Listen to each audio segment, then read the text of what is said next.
this pattern was pretty excellent and really required very few changes to make it fit me just as well as it possibly could. So I'll go over a few of those little bitty tweaks that I made now.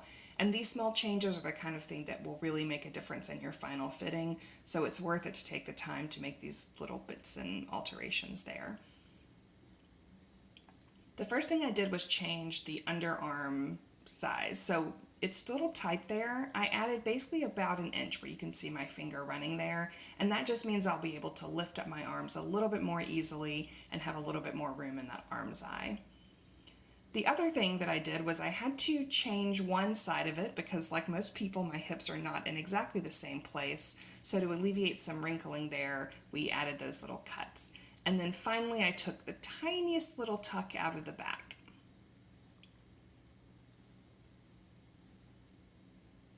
And of course, the best thing about one of these types of dresses is it has pockets. Yay!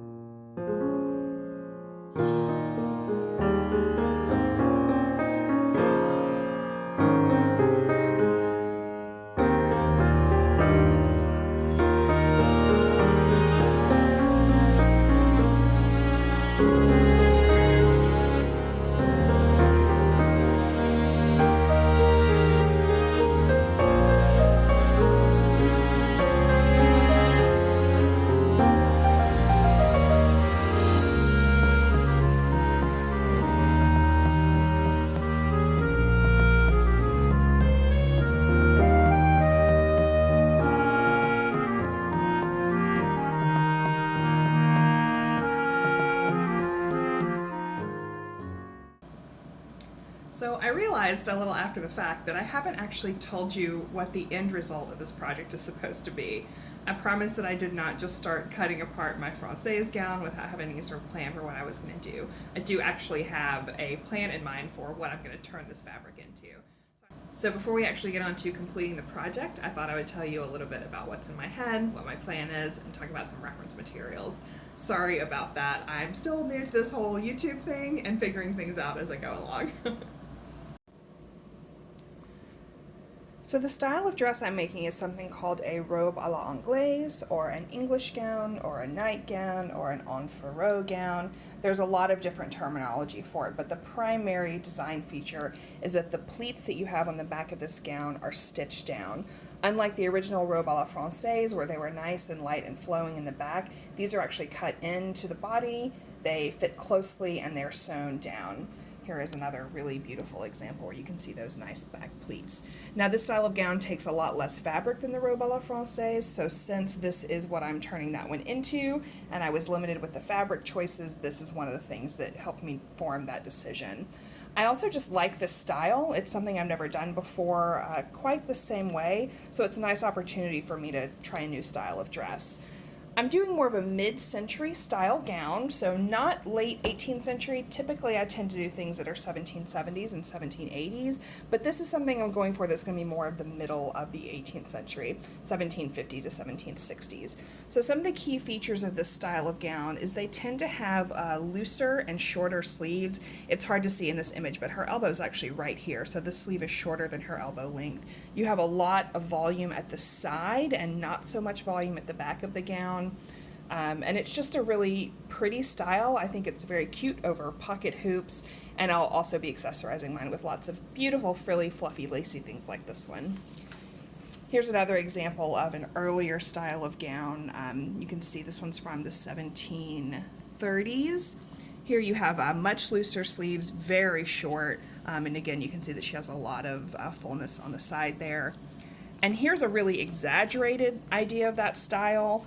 I mean, you can see in this dress, obviously the hips are very, very wide, but the dress is very narrow from the side view. I'm going to do a much more casual version of this style, so nothing quite this elaborate. This is a really a very fancy upper class gown, and mine is going to be more relaxed, a little bit more day wear, but you can see sort of the idea of where this is coming from. Now the next step in the sewing process is to create those back pleats that I showed you in those pictures earlier. Now this is a tricky thing to do. It takes a lot of finesse, it takes attention, it takes time. So it's one of those things that I like to do as my first sewing task in the morning. I could have probably done it yesterday when I was at Jenny Rose's house doing our sewing, but I had been up all day, I had been sewing already, so I just said, you know what, I'm gonna stop, I'm gonna wait till I get back to my studio, have a good night of sleep, and then I will take on this process. It's not necessarily hard, but it just does take a lot of focus. Now, I'm not going to talk about the actual process that I go through with doing the pleats, and that's because there are several good sources already out there that have these instructions. There's two that I can recommend. The first is the American Duchess Guide to 18th Century Dressmaking, which I mentioned previously in the earlier video, and they have really excellent instructions on how to cut and pleat these types of things. So you can use that method if you have that book. Another really great resource is the Larkin and Smith English gown pattern. This is actually one of my favorite patterns. I've used it before. It's really outstanding. If you are a beginner seamstress, this is a good product. If you're an experienced seamstress, this is a good product. They have really, really good instructions as well. And I'll link to where you can purchase both of these items in the comments of this video. But they both have really good instructions. The instructions are not the same. They actually use a different method in both of these books, but I think they're both excellent examples on how to do this. So I'm not going to show you how to do it. We'll just do a little time lapse and you can see all of my pinning and unpinning and repinning.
Well, that pleating actually ended up being a lot less painful than I expected it to be, so that's good. I really didn't have to fiddle with it all that much.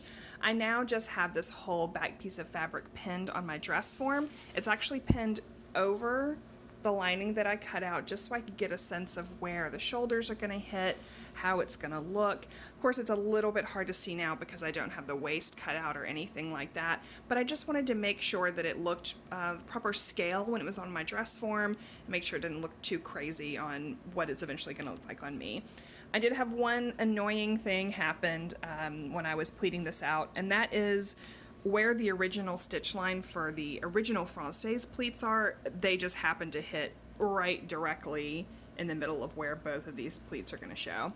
And I could have redone all of this to try to deal with it, but I think once it's all sewn up, you're really not going to see that too much. And these are the sort of things that would have shown on gowns that were altered anyway. It's just, it can be hard to iron out those pleats once they're in there. So I'm just kind of going to be zen about it, imagine that the same problem happened to our historical forebearers, and kind of go with it. It does show you how unevenly my original pleats were done on the Francaise, because while both of them are showing on this side, neither of them are showing on this side. So I've obviously measured a lot better this time around, and I have more even pleats, and so it's going to end up just looking a little bit wonky, but I think once it's all done, you probably aren't going to notice that. And if somebody does notice it, it'll be a nice way for me to talk about this project and bring up historical reuse. Now, these pleats are really wide, perhaps from what you've normally seen from this style of dress. And that's because, like I said before, I am going for more of a mid-18th century look when the pleats were much wider. Here's two original examples. So this is one I've been using for my guideline of doing this one. This is sometime from the 1740s. And then here's a dress that actually was redone in the 1780s, and you can see the pleats on this one are much, much narrower. This fabric is quite a bit older. It's actually, I think here, probably woven 1740 to 1760, but remade 1780 to 1800. And the narrowness of the pleats is one of those things you can really tell. And I know it's hard to see here on the picture, but if you look really closely there, I think you can see some of the original pleats on this dress that they also were not able to deal with and make them hide. So, you know, it's period. It's okay. Let's be zen about it.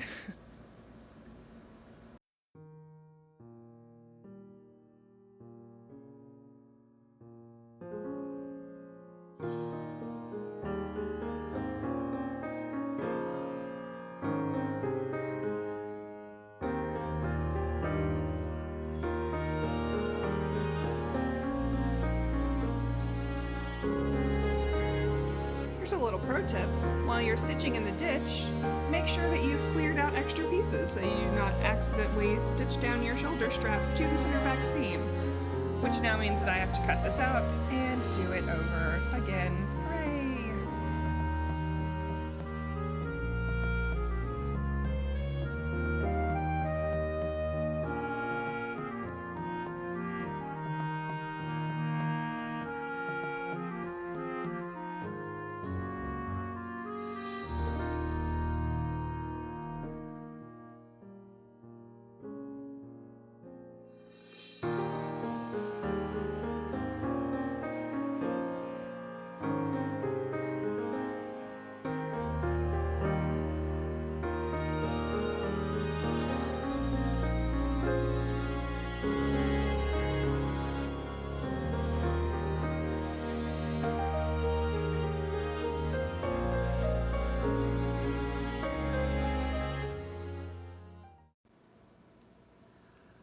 Right, I have the back all totally sewn up and done. I'm very pleased with how it turned out. I think that the scale of the pleats looks really nice. They're nice and even. They look pretty in this fabric, and I was right that you can't really see the creases all that much. They're certainly still there, but it's not that big of a deal to me.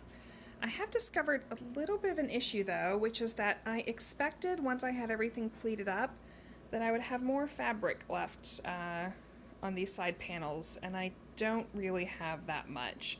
So with what I have left, I'm originally taking the dress apart, I think these skirts are going to be a little bit skimpier than I would have liked for them to be.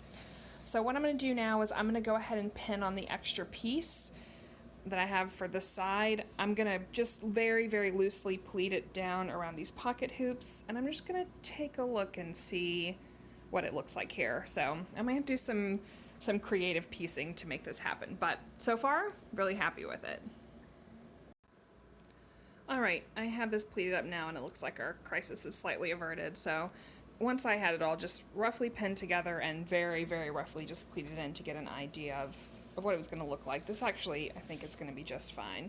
It's maybe slightly less full than I would have liked, but I think if I make these pleats a little bit smaller so it hangs a little bit more evenly, then it's perfectly fine. I mean, it basically is hitting the center of my dress form, so it's a good scale there.